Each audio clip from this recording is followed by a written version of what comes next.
Hello, hello les amis, bienvenue à notre leçon de l'école de sabbat, deuxième semaine de ce premier trimestre 2025. John Peckham nous présente une école de sabbat, nous propose autour de l'amour et de la justice de Dieu. Nous avons déjà eu l'introduction la semaine dernière, nous avançons cette semaine, nous allons parler davantage sur l'amour, c'est certes, mais nous allons indéniablement parler aussi de la justice qui va avec l'amour de Dieu. John sort des chemins battus quand il va tout de suite sabbat après-midi parler de la façon comme nous sommes habitués à parler de l'amour de Dieu, l'amour agapé, philéo, eros, et il va proposer autre chose, donc je vous invite à regarder ça vraiment dans le texte de la leçon. Mais avant de parler de la leçon de la semaine, du sabbat après-midi, je voudrais te remercier pour ta fidélité ici sur la chaîne. Merci d'avoir pris le temps d'être abonné. Et si tu ne l'es pas, donc je t'invite à le faire rapidement pour que tu puisses recevoir rapidement aussi les nouvelles vidéos. Si tu ne fais pas encore partie de la communauté WhatsApp de Safelis Français, il y a un lien en bas de cette vidéo. Tu cliques, si tu as ton téléphone sur toi, tu cliques sur ce lien et automatiquement tu vas rejoindre la communauté WhatsApp Safelis. Et là-bas, on envoie donc les liens des vidéos que tu arrives directement sur ton téléphone, comme des promotions, des articles et plein d'autres choses. Sans plus tarder, passons donc à la leçon de ce sabbat après-midi. Donc le verset pour cette semaine que j'utilise pour ce sabbat après-midi, c'est donc Jean 14, 23. Jésus lui répondit, « Si quelqu'un m'aime, il gardera ma parole, mes commandements, et mon Père l'aimera. Nous viendrons à lui et nous ferons notre demeure auprès de lui. » Dans la leçon cette semaine, John Peckham va nous parler énormément sur cette notion que l'amour de Dieu, il ne cesse jamais, il ne s'arrête jamais, il ne change jamais vis-à-vis de l'être humain. Quoi qu'il l'être humain ait fait, pensé, agi, l'amour de Dieu ne change pas. D'ailleurs, il y a Malachie 3, 6 qui dit que notre Dieu ne change pas. Donc, rien qu'on puisse faire ne changera le regard et l'amour de Dieu pour nous. Par contre, à part expliquer, tout d'abord, d'ailleurs, je t'invite à prendre le temps d'aller regarder ce deuxième paragraphe, puisque John Peckham propose une autre lecture de celle que nous sommes habitués à faire par rapport à l'amour agapé, l'amour philéo, pour dire que dans le philéo, il propose plusieurs versets où il est décrit que Dieu a un amour philéo aussi pour nous, non seulement agapé. Mais ce qui pour moi est très important dans la leçon d'aujourd'hui, c'est le dernier paragraphe où il dit ceci. La Bible enseigne également que l'amour de Dieu n'est pas unilatéral. On peut penser, bon, Dieu nous aime, peu importe ce qu'on fasse, il nous aime, point. Jésus nous aime, Dieu nous aime, point. Mais profondément relationnel. Il est en train de dire que dans l'amour que Dieu nous porte, même s'il ne change jamais, c'est un amour relationnel. C'est du donnant-donnant. Voilà, c'est la notion, parce qu'on est habitué avec l'amour humain, puisque si je donne, si je suis quelqu'un de généreux, normalement, je vais recevoir aussi de façon généreuse un amour en retour. Là, il est en train de dire que Dieu nous aime profondément, et rien qu'on fasse pourra changer ça. Par contre, cela ne signifie pas que l'amour de Dieu, c'est juste unilatéral. Il donne. À quelque part, il est en train de dire que Dieu fonctionne aussi comme les êtres humains dans une espèce d'attente d'un retour d'amour. Ça, c'est très intéressant. Il va continuer. Pour Dieu, cela fait une grande différence que les humains reflètent ou non son amour. Donc, je reçois, comme n'importe quelle personne au monde, la possibilité de l'amour et du salut en Christ Jésus. Dieu aime tous de façon pareille. Le projet de Dieu, c'est de nous sauver tous. Par contre, ce qui change, c'est ma façon de dire oui, j'accepte ou pas cet amour. Donc, ma façon de réagir à cette proposition, c'est que ça change tout. Et Dieu nous aime tellement qu'il démontre sa joie, son plaisir de recevoir cet amour en retour, d'avoir une réponse positive. Si nous, êtres humains, quand je réfléchis, nous sommes contents quand nous avons un retour positif par rapport à ce qu'on donne, qu'on dira Dieu qui a tout fait pour nous. Et la plus grande expression d'amour qui puisse exister, c'est l'amour de Dieu pour nous à travers Jésus-Christ. Bien sûr que quand quelqu'un accepte Jésus dans sa vie, ça apporte du bonheur chez Dieu parce que, enfin, on s'est sacrifié et voilà que quelqu'un accepte ce sacrifice. Même s'il a aimé tout le monde pareil, le retour à ce versement d'amour sur la planète est source de joie quand quelqu'un répond positivement. Donc je pense que tu as bien compris la notion et je trouve très intéressant qu'il puisse parler de ça, l'auteur de la leçon. Et je pense que pendant la semaine, nous allons apprendre d'autres choses beaucoup plus intéressantes encore.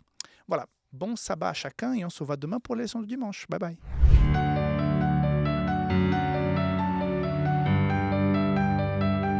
La leçon de ce dimanche va nous apporter deux informations que nous savons tous, mais voilà, on va revoir ces deux éléments, deux points qui sont très importants, et puis une question qui nous interpelle. La première chose, qui est en rapport avec deux versets bibliques que je voudrais vous lire. Tout d'abord, donc Ézéchiel 33, 11, qui dit ceci. « Dis-leur, je suis vivant, dit le Seigneur l'Éternel, ce que je désire, ce n'est pas que le méchant meure, c'est qu'il change de conduite et qu'il vive. Revenez, revenez de votre mauvaise voie. Et pourquoi mourriez-vous, maison d'Israël ?» Ça, c'est le premier verset assez connu, surtout quand on donne des études bibliques. Et le deuxième, qui va dans la même direction, 2 Pierre 3, verset 9, qui dit « Le Seigneur ne tarde pas dans l'accomplissement de la promesse, comme quelques-uns le croient, mais il use de patience envers vous, ne voulant pas qu'aucun périsse, mais voulant que tous arrivent à la repentance. » Ces deux versets dans l'Ancien et Nouveau Testament complètent l'idée que Dieu aime toutes les personnes. Nous sommes tous, et là on pourrait parler de prédestination, nous sommes tous planifiés pour le salut. Chaque être humain qui naît pour son salut. Dieu aurait voulu sauver chaque être humain qui a foulé ses pieds, ou qui a, quand je dis fouler les pieds, c'est quand il y a eu au moins un battement cardiaque, même si c'est un bébé dans le ventre, que chaque être humain qui a vu le jour, a eu la vie, puisse être sauvé. Donc, il n'y a pas quelqu'un qui soit oublié.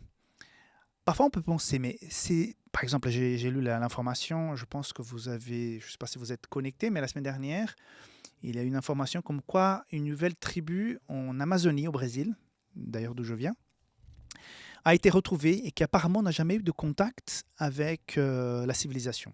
C'est-à-dire qu'il y a encore des gens sur cette terre qui sont dans des régions pas beaucoup explorées et qui ne connaissent pas la vie que nous menons, la vie que nous avons.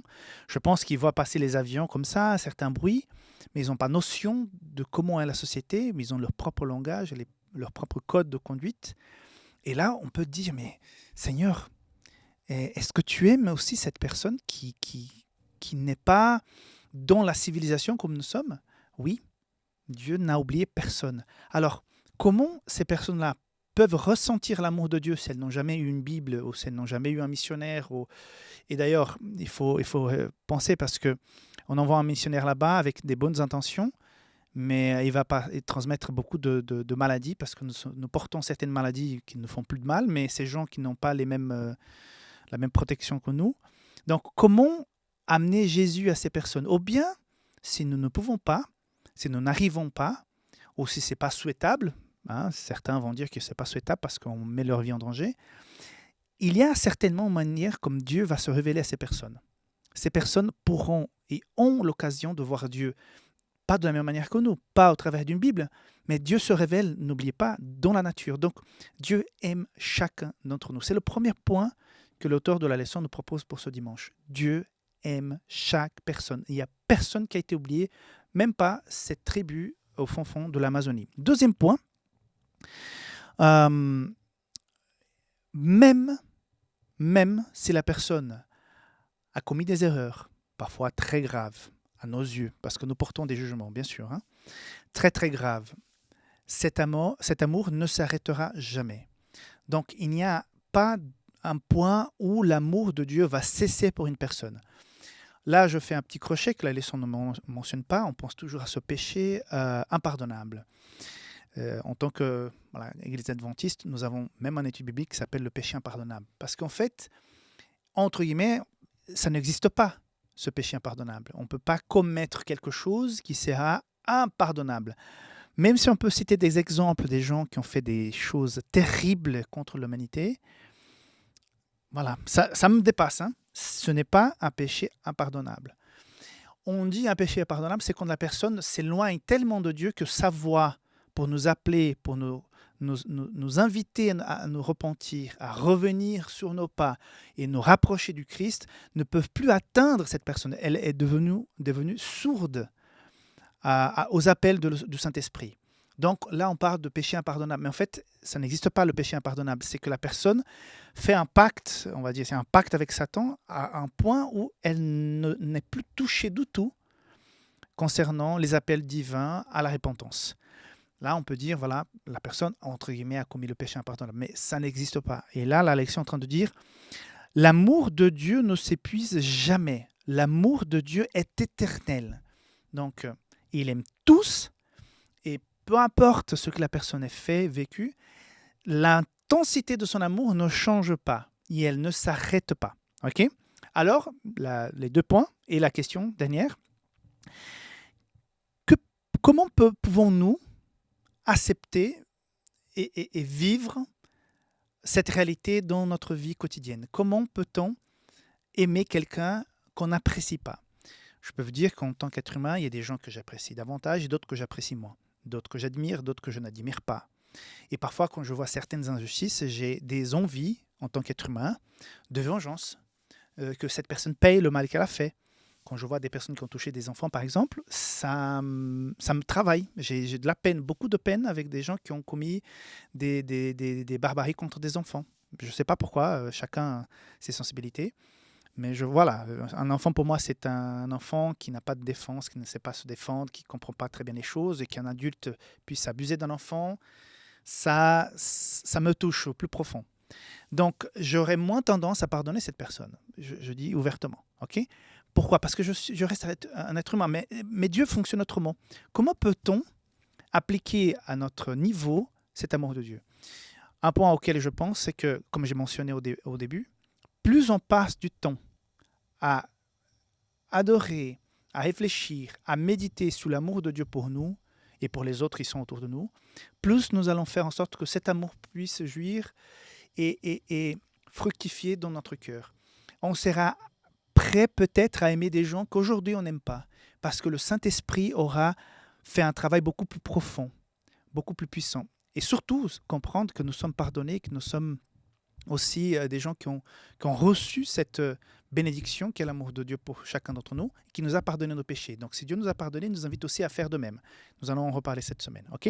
Voilà, que Dieu te bénisse et que tu puisses vivre cette expérience pour que nous puissions, même si c'est difficile pour nous les êtres humains, aimer des personnes qui parfois, selon nous, ne méritaient pas notre amour, mais que Dieu peut transformer ça. On se voit demain pour la suite. Bye bye.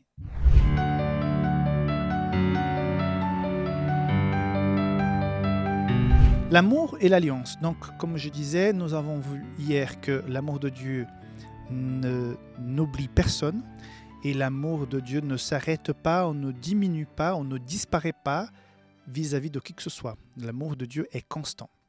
Par contre, aujourd'hui, l'auteur nous propose une notion de l'amour de Dieu qui est dans un pacte, dans une alliance.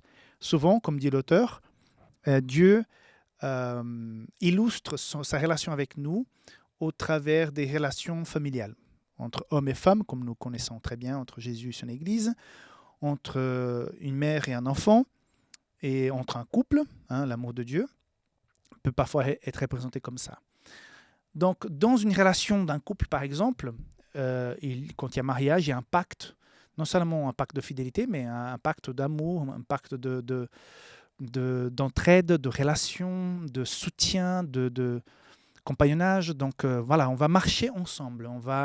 On a pacté pour pouvoir marcher ensemble sous la bénédiction de Dieu. Voilà le mariage. Donc, à quelque part, Dieu nous propose aussi un pacte avec lui. Donc, Dieu aime toutes les personnes. Nous sommes tous aimés de Dieu. Mais il propose une relation autre que la simple relation d'amitié distante. Par exemple, je suis sûr que tu as des voisins avec qui tu t'arrêtes, tu discutes un bon coup, peut-être il vient chez toi, tu vas chez lui, c'est devenu vraiment un ami.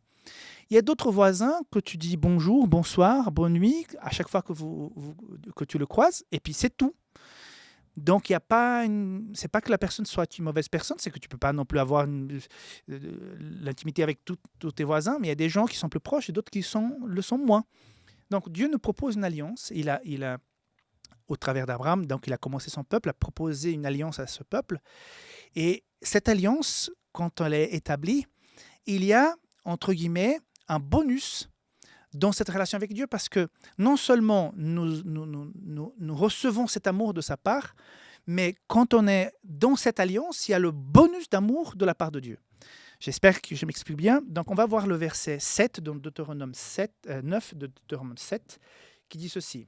« Sache donc que c'est l'Éternel, ton Dieu, qui est Dieu. C'est Dieu fidèle, garde son alliance et sa miséricorde jusqu'à la 1000e génération envers ceux qui l'aiment et qui observent ses commandements. » Donc, depuis le verset 6, il y a tout un pacte qui est rappelé, mais le verset 9 dit qu'il y a une bénédiction extra, en plus, un bonus pour ceux qui l'aiment et qui observent ses commandements. C'est-à-dire des personnes qui ont accepté l'amour de Dieu, accepté sa présence dans sa vie, ont demandé pardon, ont fait un pacte d'alliance, ont vécu une conversion, tout simplement, avec Dieu. À partir de ce moment-là, cette personne rentre dans l'alliance. Et quand elle rentre dans l'alliance, elle passe à vivre selon les valeurs de Dieu, c'est-à-dire qui sont exprimées ici dans l'observance des commandements de Dieu et l'amour. Et donc, ces personnes vont être bénéficiées d'une... Comme dans une relation de couple, on donne, mais on reçoit. Et c'est ça que l'auteur va essayer d'expliquer avec cette expression en hébreu de « esded », pour expliquer qu'il y a, même dans la relation avec Dieu, il y a aussi une relation spéciale pour ceux, même s'ils sont aimés comme n'importe quelle créature dans le monde, il y a quelque chose de plus quand tu rentres dans cette alliance. Ça ne veut pas dire que Dieu fait une différenciation entre les personnes, mais Dieu donne un plus à ceux qui acceptent, à mon avis, qui est tout à fait normal, qui acceptent son amour. Non? Regarde ce que l'auteur dit, qui est très bien dit. Le Ezed de Dieu montre que sa bienveillance est extrêmement fiable, inébranlable et durable. Mais en même temps, la réception des avantages du recette est conditionnelle. Elle dépend de la bonne volonté de son peuple à obéir et à respecter leur part du marché dans cette relation. Donc, oui, Dieu aime tout le monde de façon égale. Mais quand tu décides d'avoir une alliance, faire un pacte d'amour, rentrer dans ce mariage avec le Christ, il y a, de la part de Dieu, une promesse de plus de bénédiction, de plus de protection, de plus de présence. Peut-être le mot protection peut être mal compris, mais plus de présence de lui dans notre vie. Et ça, c'est toute la différence. Donc, oui, Dieu aime tous de façon égale, mais il y a un plus à être enfant de Dieu et à vivre une relation avec lui. Je t'invite à la rétablir, à la voir, à la confirmer, faire en sorte que tu puisses être dans cette alliance. Que Dieu te bénisse, on se voit demain. Bye bye.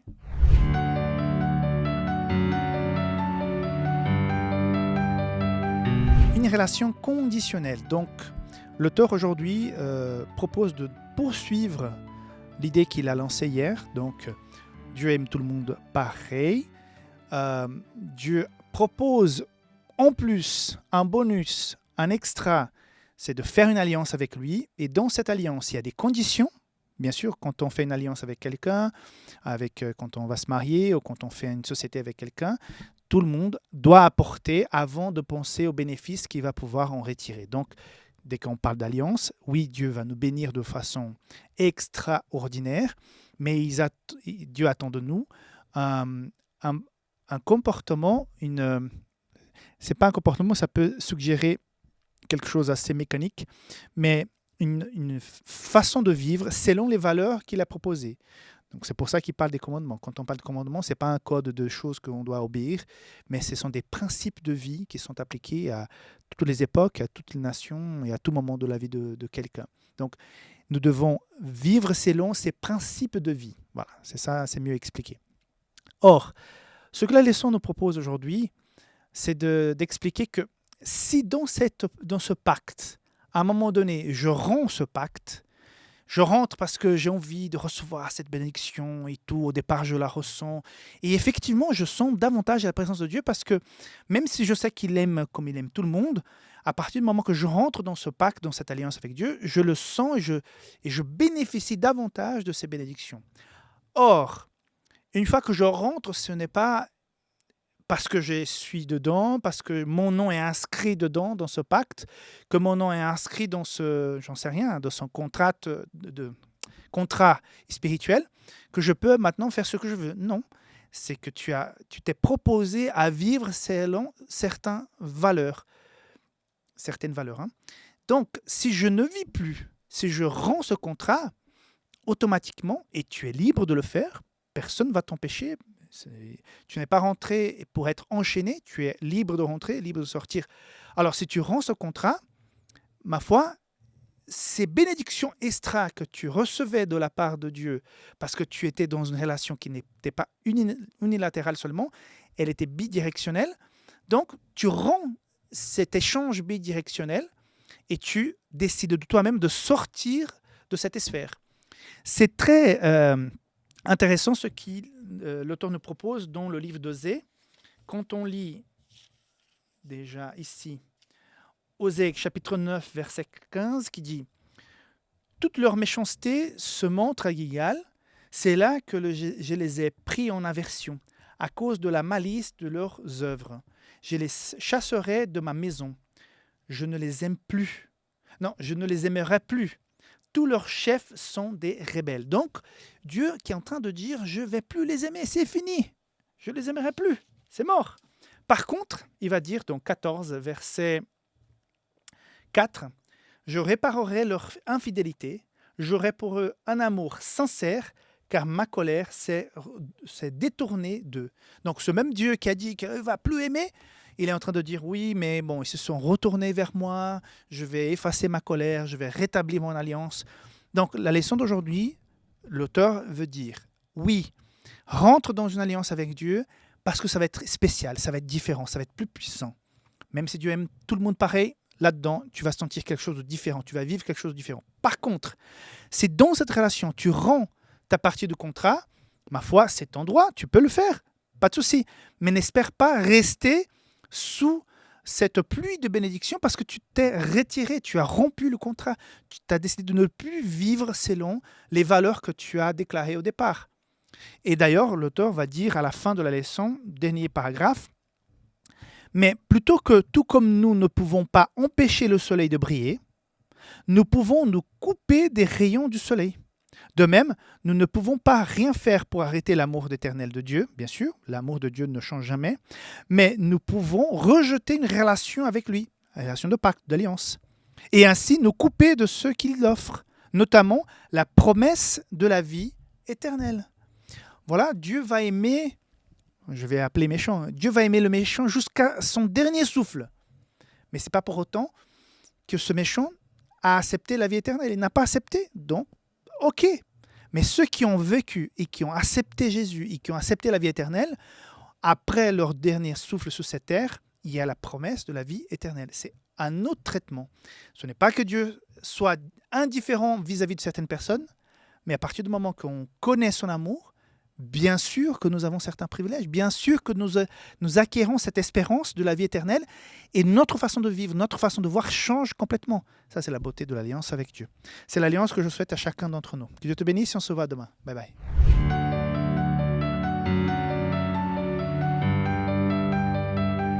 La leçon d'aujourd'hui, miséricorde perdue. Alors, quelques éléments importants qui sont rappelés dans la leçon d'aujourd'hui. Tout d'abord, Dieu nous a aimés le premier. Depuis la pensée, l'imagination de la création de l'être humain, il y avait déjà ce plan d'amour, de rédemption aussi, vis-à-vis de l'humanité. Et c'est parce que nous avons ressenti cet amour de la part de Dieu, un amour éternel, qui en plus a été enrichi avec le plan du salut en Jésus-Christ. C'est pour ça que nous pouvons aujourd'hui aimer Dieu, parce que quand on comprend ce qu'il a fait pour nous, c'est tout à fait normal qu'on puisse l'aimer. Donc, si nous aimons Dieu aujourd'hui, c'est parce qu'il nous a aimés le premier. Premier point de la leçon d'aujourd'hui. Par contre, comme il a été expliqué pendant la semaine, quand je rentre dans un pacte, quand je l'accepte véritablement comme un Dieu proche et pas un Dieu distant où je dis bonjour une fois tous les 15 jours, quand il rentre en tant qu'ami dans notre cœur, il y a donc des bénédictions qui accompagnent cette nouvelle relation. C'est du donnant maintenant. Donc on lui donne notre cœur, on vit selon ses valeurs, et il nous a promis la vie éternelle, sa présence dans les combats et tout. Donc il y a quelque chose qui est du gagnant-gagnant, on est ensemble. À partir du moment que je rejette cela, je perds des choses, comme j'ai mentionné hier. Mais que perd-on ? La parabole qui a été utilisée aujourd'hui pour illustrer cette perte que nous pourrions avoir, c'est la parabole du serviteur qui ne pardonne pas. Matthieu 18, 23, 35, vous connaissez bien l'histoire. Donc, ce premier serviteur qui devait le roi beaucoup d'argent, qui aurait fallu, donc j'ai bien aimé les calculs ici, 200 000 ans pour pouvoir payer cette dette. Donc, cette personne est pardonnée. Et après, quand il retrouve quelqu'un que, à son tour, lui devait de l'argent, il n'a pas pardonné.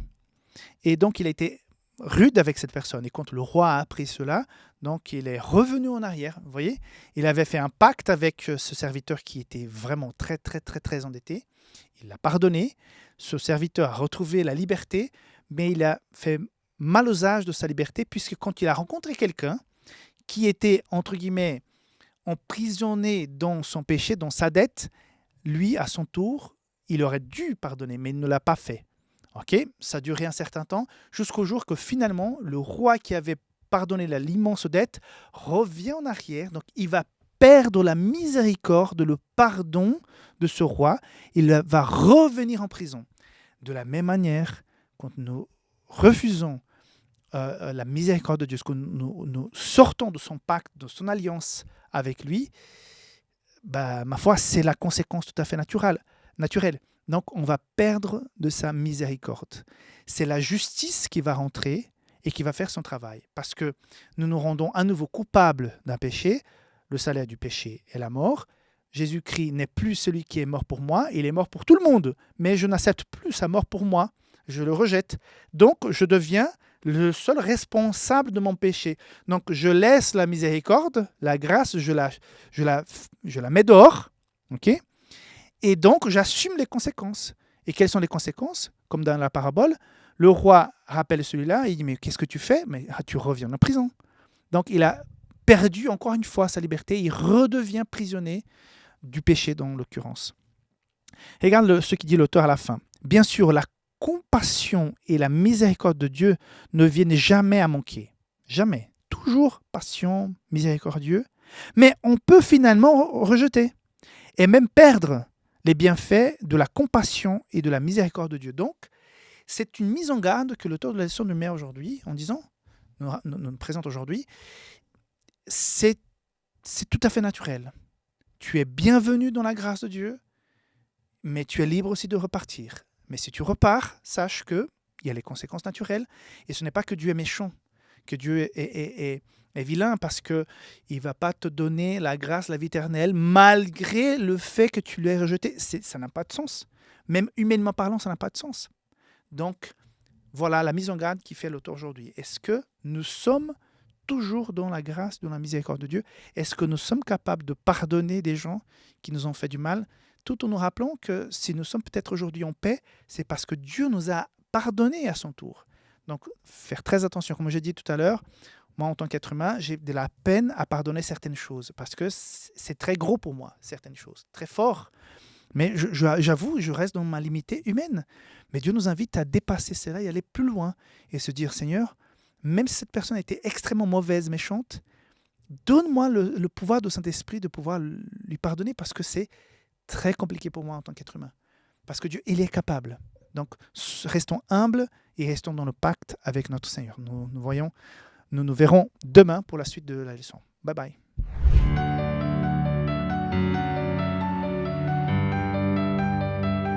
Le titre, c'est Vous avez reçu gratuitement, donné gratuitement. Donc, à quelque part, on va aller plus loin dans l'explication et l'application de la parabole du serviteur qui n'a pas voulu pardonner dans Matthieu 18. Donc, il a été énormément pardonné. Donc, il y a tous ces calculs que l'auteur de la leçon a proposés par rapport à sa dette qui était colossale, impossible à payer dans une vie. Mais voilà, elle a été pardonnée de façon très, très généreuse. Après, par la suite, il n'a pas pardonné quelqu'un qui avait une dette beaucoup plus petite envers lui. Et finalement, il a perdu la miséricorde, comme j'ai expliqué hier, comme l'auteur nous propose. Et voilà qu'il doit assumer les conséquences. Aujourd'hui, l'auteur nous propose à aller plus loin dans la réflexion de notre responsabilité en tant que ceux qui restent dans ce pacte. Donc tu as reçu le pardon de Dieu, tu es rentré dans cette alliance et tu comprends que tu as été toujours aimé de Dieu depuis le début et ça génère en toi et en moi ce désir de l'accepter, de vivre avec lui, mais dans la vie pratique, ça se construit comment?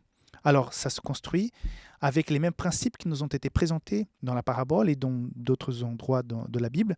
C'est que si nous avons été pardonnés, nous sommes invités aussi à pardonner à notre tour. Si nous avons reçu de l'amour, nous sommes invités à rendre de l'amour. Si nous avons reçu de la part des gens qui nous entourent, d'autres chrétiens, de la part de Dieu, des choses, des gentillesses divines et des gentillesses humaines, Dieu nous invite aussi à rendre cette grâce, rendre cette gentillesse autour de nous.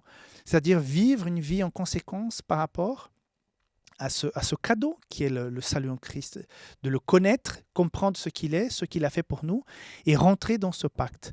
Mais après, quand on rentre dans ce pacte, on doit vivre selon les valeurs. Et parmi ces valeurs, l'un des plus importants, c'est que si nous avons été pardonnés, nous sommes invités aussi à pardonner. Si nous avons reçu, nous sommes invités aussi à donner. Et ça nous invite à la mission, à faire en sorte que les gens autour de nous puissent voir que ta vie a été complètement rebâtie, reconstruite, renouvelée grâce à cette rencontre que tu as eue avec le Christ, depuis longtemps, mais que tu vis dans cette grâce, tu vis dans cette relation. Et automatiquement, ça se voit, ça se ressent. Donc, le verset que je voudrais relever aujourd'hui, c'est Luc 7, 47, qui dit « Celui qui a été beaucoup pardonné aime beaucoup, tandis que celui, là je lis le verset, celui à qui l'on pardonne, peu aime peu. » Donc, si nous n'avons pas ressenti le pardon de Dieu, c'est vrai que nous aurons de la peine à pardonner parce qu'on sera plus égoïste, on sera plus sensible, notre ego va être très enflé et bien sûr, on aura de la peine à pardonner et à comprendre l'autre, pourquoi les choses sont passées comme ça. Donc, c'est un manque à gagner en qualité d'être humain, de vie et surtout en vue de la vie éternelle. Si nous sommes chrétiens, nous devons vivre ces principes. Parfois, certains sont plus simples, parfois d'autres sont plus difficiles.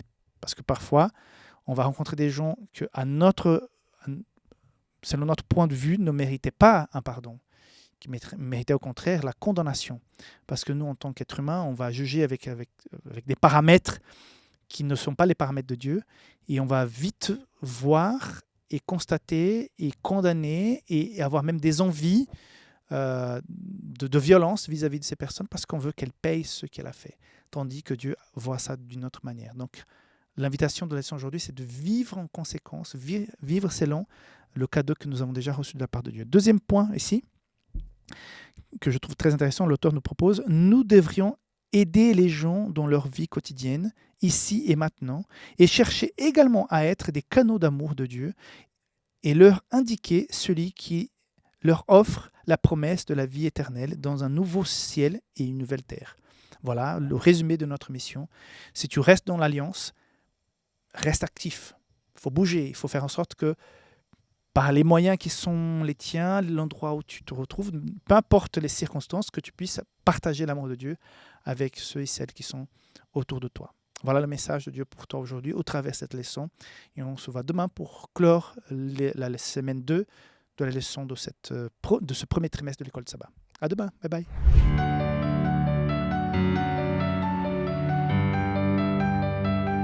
Dans la leçon d'aujourd'hui, il y a le verset de Psaume 147, 3. « Il guérit ceux qui ont le cœur brisé et il pense leurs blessures. » Pour clore la leçon, l'auteur nous propose voilà, une partie du meilleur chemin. Il nous invite à lire de la page 91, 91 jusqu'à 102. C'est un livre, mes amis, qui a une place particulière dans ma vie quand j'ai vécu ma conversion. Comme vous le savez, je n'étais pas né dans un foyer adventiste. Et plusieurs personnes et choses sont arrivées dans ma vie qui ont fait que je puisse aujourd'hui être adventiste, pasteur et tout ça. Et le livre qui m'a marqué le plus, c'était un petit meilleur chemin qu'on m'a offert. J'étudiais à l'école adventiste. Et c'était une obligation pour un cours de religion. Il fallait lire le livre et faire des résumés. Et c'était à l'époque pour moi, parfois certaines parties étaient un peu compliquées parce que je sortais de quelque chose de beaucoup plus cartésien et rentrer dans cette lecture qui nous amène à réfléchir, à regarder son intérieur et tout ça, c'était pour moi difficile. Mais j'ai lu tellement de belles choses que ce petit livre m'a marqué. J'ai le même livre jusqu'aujourd'hui. Hein. Je l'ai reçu, j'avais 14 ans, 14-15 ans. Je l'ai toujours, le même livre à la maison, tellement il m'a marqué.